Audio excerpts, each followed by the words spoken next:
my darlings. This is your fairy godmother. I know how much you love bedtime stories. So here I am with another story just for you. Enjoy! Today's story is called The Velveteen Rabbit Story. A soft and fluffy velveteen rabbit lived in a toy box in a boy's room. Each day, the boy opened the toy box and picked up Velveteen Rabbit. And Velveteen Rabbit was happy. Then, newer, brighter toys came into the toy box. They had special tricks.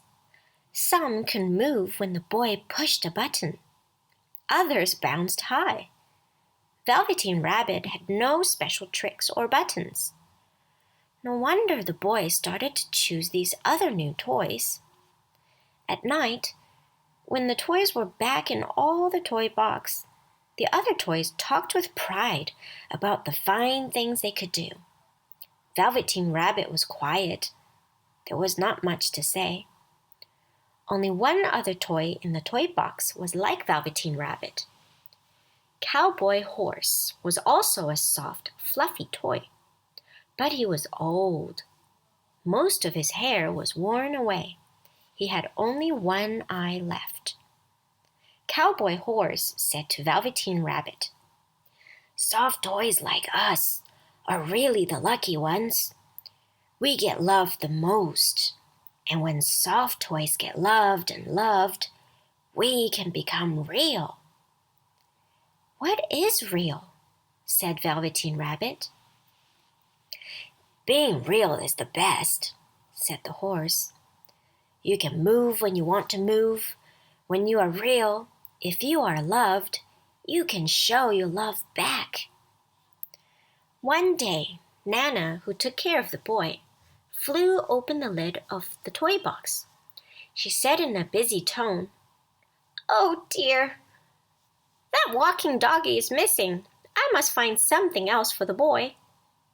In a second, Velveteen Rabbit was plopped down onto the bed with the boy. This began another happy time for Velveteen Rabbit. Each night, the boy would hold Velveteen Rabbit close in his arms. In the morning, the boy would show Velveteen Rabbit how to make rabbit holes under the sheets. If the boy went outside to a picnic or to the park, Velveteen Rabbit would come with him too. After a while, with the hugging and holding, much of Velveteen Rabbit's fur got matted down. Its pink nose grew less pink with all the boy's kisses. But Velveteen Rabbit didn't care. It was happy. One day, the boy became sick. His forehead got very hot. The doctor came and went. Nana walked back and forth in fear. Day after day, the boy stayed in bed. There was nothing for Velveteen Rabbit to do but to stay in bed too, day after day. Then at last, the boy got better. Such joy in the house. The doctor said the boy must go to the shore. How wonderful, thought Velveteen Rabbit. Many times the boy had talked happily about the shore and told of its white sands and big blue ocean. "What about this old bunny?" Nana asked the doctor. "That old thing?" said the doctor. "It's full of scarlet fever germs. Burn it at once. Get him a new bunny."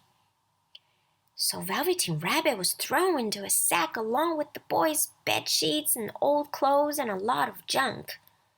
The sack was carried to the backyard. The gardener was told to burn the whole thing.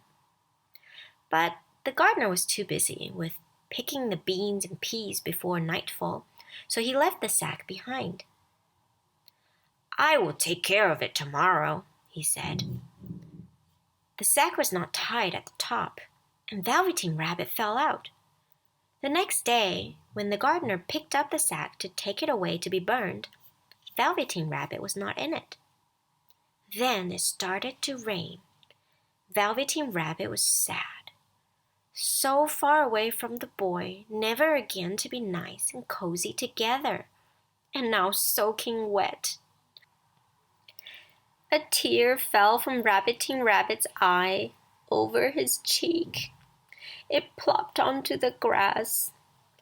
All at once, at the spot where the tear fell, a flower grew up. Then the bud of the flower opened. A tiny fairy. "Little rabbit," said the fairy, "do you know who I am?" "I wish I did," said Velveteen Rabbit.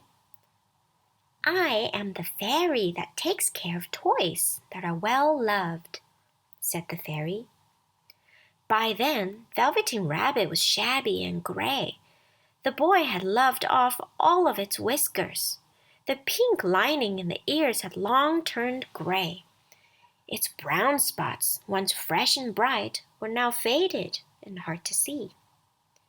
"It's time now for me to make you real," said the fairy. "I think I remember real," said Velveteen Rabbit. Now, what was it Cowboy Horse had said? "Ah, yes, when you are real, you can move when you want to move. If you are loved, you can love back."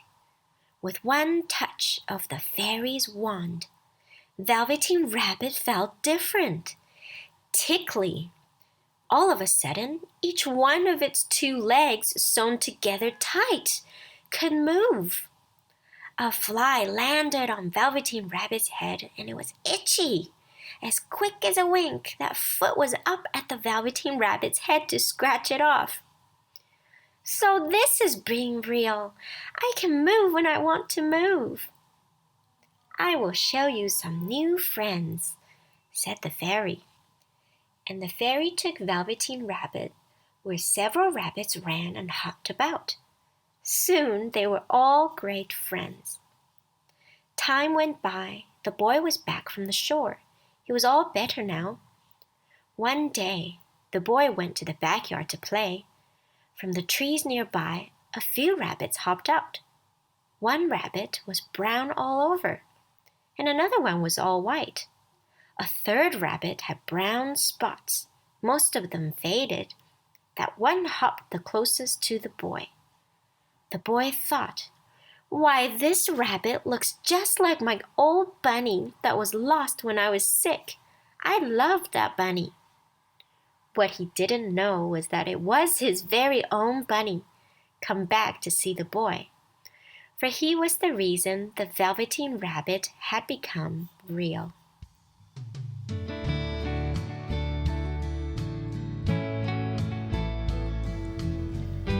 That's the end of the story. I hope you enjoyed that one. Now it's time to say goodnight. I hope you have a wonderful sleep. Bye.